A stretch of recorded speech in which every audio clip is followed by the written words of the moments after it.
Boa tarde, aqui Pedro Conta e aqui eu conto mais uma. Para vocês que esperaram, aguardaram o vídeo, continua assistindo, estando comigo, a história do Rio Lambari. Assim continuo. Pois bem, traga-me um lambari, traga-me um lambari. O homem levou o lambari para ele dentro de um litro d'água. Agora se vire, casse um peixe enorme, que seja um peixe que come tudo, devora tudo, para mim, não importa o tamanho dele. Então ele conseguiu um peixe, levou lá esse peixe que tudo come, e esse bruxo fez um feitiço. Falou: olha, esse feitiço você vai gostar. Olha aqui, o que eu fiz?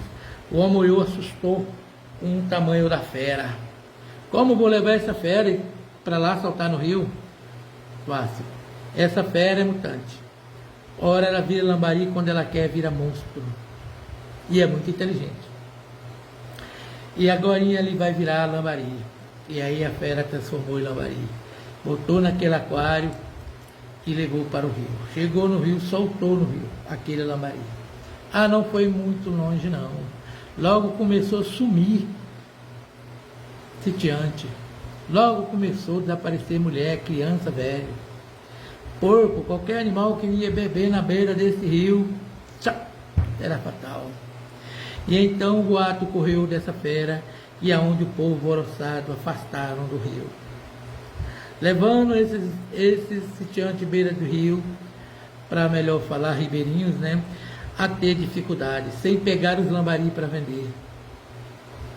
E então, como a falta e o costume, o vício também pelos peixes era grande, alguns se arriscavam, e de vez em quando aquele que dava azar de estar na hora que o peixe passava ali perto, ele comia.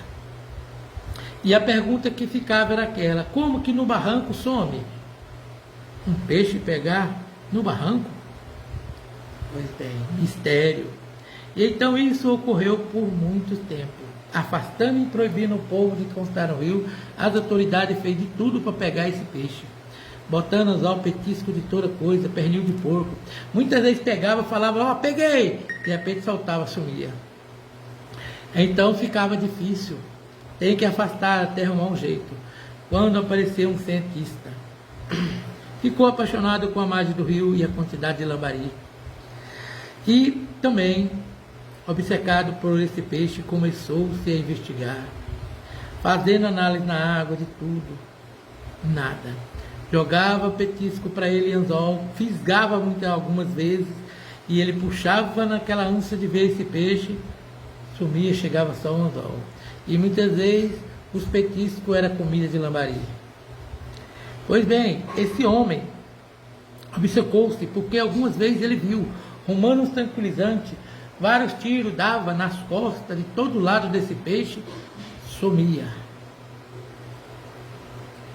Quando ele era monstro, tranquilizante, batia no peixe, naquela quantidade, derrubar um leão, um búfalo, um elefante, que o peixe se transformava virando lambari, aquele antigo também sumia.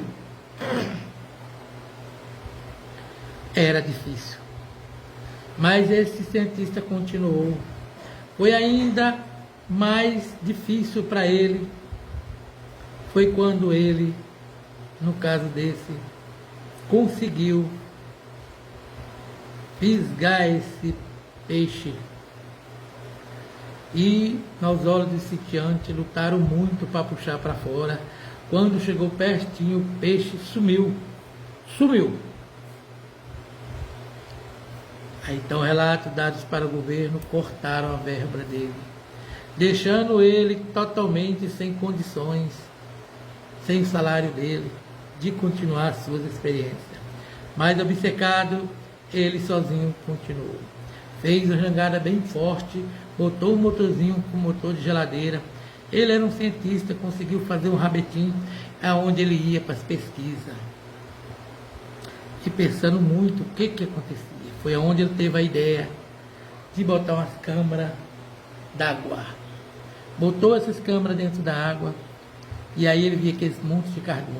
Jogou o petisco e viu os carros do lambari, veio tudo. E no meio do lambari, pareceu aquela fera de dar medo. e bocoiou. E ele, peguei, agora peguei.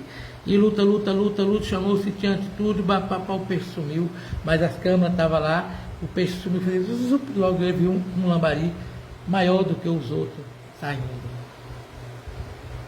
E ele estudou, não demorou muito, ele chegou à conclusão que aquele monstro era mutante, era um lambari. Ah, e foi que o governo quis mandar verba para ele mesmo. É doido, ficou como louco, é louco, sai de perto desse louco. E ele continuando. Até que um dia ele pegou e foi nas margens do rio com essa jangada e o seu motorzinho. Foi quando o fazendeiro procurou o bruxo e explicou que esse sitiante estava, que esse cientista estava procurando e estava quase descobrindo tudo. O bruxo falou, então tem que dar um jeito nele, tem que matá-lo, pôr a fera para matar ele. E foi quando ele subiu com essa jangada, debaixo de uma sombreira de uma árvore, ele viu a fera aparecendo. De frente, de cara para ele, era uma enorme fera, de olhos vermelhos, dentuço, tem sobrenatural. E esse homem pegou, ligou o seu motorzinho e veio rasgando. A jangada era forte, mas o peixe estava furioso, estava distorcendo a jangada. Com o milagre de Deus, ela chegou à beira do rio, ele pulou, deu graças a Deus, estou livre. Quando ele olhou, a fera vinha atrás. Então eu imagino, você já viu o velho correr? Entre tropeço e tupicão, ele foi subindo barranco acima e o peixe atrás bocanhando. Quando se viu, o peixe já estava bem longe do rio, perdendo o fôlego, tentou voltar, já era tarde demais. Teve que se transformar em lambari. Ficou pulando aquele lambari lá, ele correu com o litro, pegou água, jogou o lambari dentro. Pegou esse lambari, levou para um aquário feito num tanque, afastado muito do rio, e lá soltou, para suas experiências. Pois assim se deu o sumiço dessa fera. Ninguém sabe o destino dela lá pelo Japão, ninguém sabe o que aconteceu com essa fera. Sumiu o cientista, sumiu tudo, mas ficou para trás o rio Lambari com a sua fama. O rio Lambari continuou sempre o rio Lambari.